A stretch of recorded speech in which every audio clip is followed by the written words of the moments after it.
Friday को हमने थोड़ा इस रैली को लड़खड़ाते हुए देखा है और कल भी हुआ है, तो 2 दिन में करीब करीब पौने 500 अंक डाउ आपका फिसला है।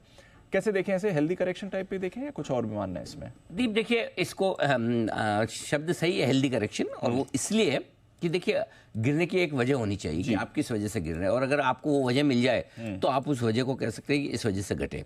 अगर जब आपके पास कोई वजह नहीं मिले तो इसे सिंपल मुनाफा वसूली कह लेना ठीक, और वही कुछ अमेरिकी बाजारों में हुआ है। अगर पिछले 2 दिनों में अमेरिकी बाजार कमजोर रहे, शुक्रवार को 300 पॉइंट और कल करीबन करीबन 250 पॉइंट घटे हैं, तो उसके पीछे कोई वजह नहीं। अगर आप कोई भी एक आप वजह ढूंढने जाएंगे, ढूंढ नहीं पाएंगे। कोई ऐसा खास कारण नहीं कि कोई खराब खबर आई हो, कुछ ऐसा हो गया हो, वैसा हो गया, कोई ऐसा डेटा आया हो, खबर आई हो, ऐसा कुछ भी नहीं हुआ। तो फिर क्या हुआ?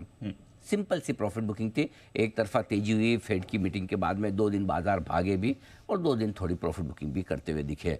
अब अमेरिका में जो बातें चल रही है आजकल, टॉक ऑफ द टाउन जो है वो ये कि ब्याज दरें तो घटेंगी। ये जब जेरेमी पावेल साहब कह चुके हैं पिछली मीटिंग में, तो फिर तो कोई सवाल ही नहीं कि नहीं घटेंगी या घटेगी पर चर्चा करने पर। अब इस वक्त टॉक ऑफ द टाउन अमेरिकी बाजारों में जो है वो ये कि कितनी घटेंगी, और उसको लेकर जैसा फेड चेयरमैन ने संकेत दिया कि वो उम्मीद करते हैं कि इस साल 3 बार ब्याज दरें घटेंगी। लेकिन लोगों का अंदाजा अपना अलग अलग है। 1 से 4 बार के बीच की रेंज में लोगों की चर्चाएं चल रही है। कुछ मान रहे हैं 1 ही बार घटेंगी, कुछ अति उत्साहित 4 बार की भी सोच रहे हैं, किसी का 2 बार का इरादा है, और कुछ लोग अपना दिमाग नहीं लगाकर जेरेमी पावेल के साथ 3 बार का सोचकर चल रहे हैं। तो ये चर्चाएं अभी चल रही कि कितनी घटेंगी।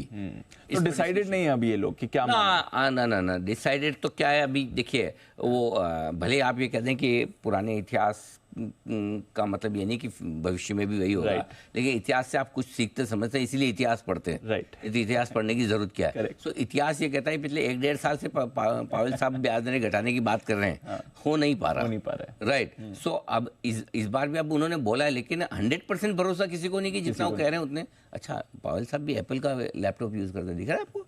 लोगों वहाँ पे है ना, लोग एप्पल का देखा ना। हाँ, ओके, मैंने थोड़ा गौर से देख लिया है। ये देखो, सो कहने का मतलब ये है कि अब कितनी ब्याज दरें घटेगी और कब से घटेगी, इस पर चर्चाएं चल रही है। बट ऐसा कुछ इस चर्चा में निकल कर नहीं आया है जिससे अमेरिकी बाजार बड़े घट जाएं।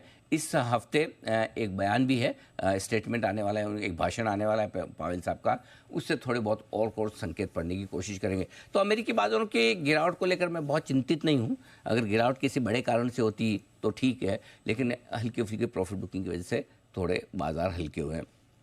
राइटली सो, लाइफ हाई पर आने के बाद थोड़ी प्रॉफिट बुकिंग आना लाजमी है। बाकी आपका हल्का फुल्का डॉलर इंडेक्स बढ़कर आया है, थोड़ा बहुत महीने भर की ऊंचाई पर है, और कुछ खास दिक्कत नहीं, थोड़े अनडिसाइडेड से हैं बेसिकली। हाँ, मतलब वेट एंड वॉच वाली सिचुएशन में 104, 16, 17 पर डॉलर इंडेक्स थोड़ा बढ़ गया है, बस थोड़ा बढ़ गया है। ठीक है सर, चलिए, वहाँ पर तो एक्शन भरपूर है।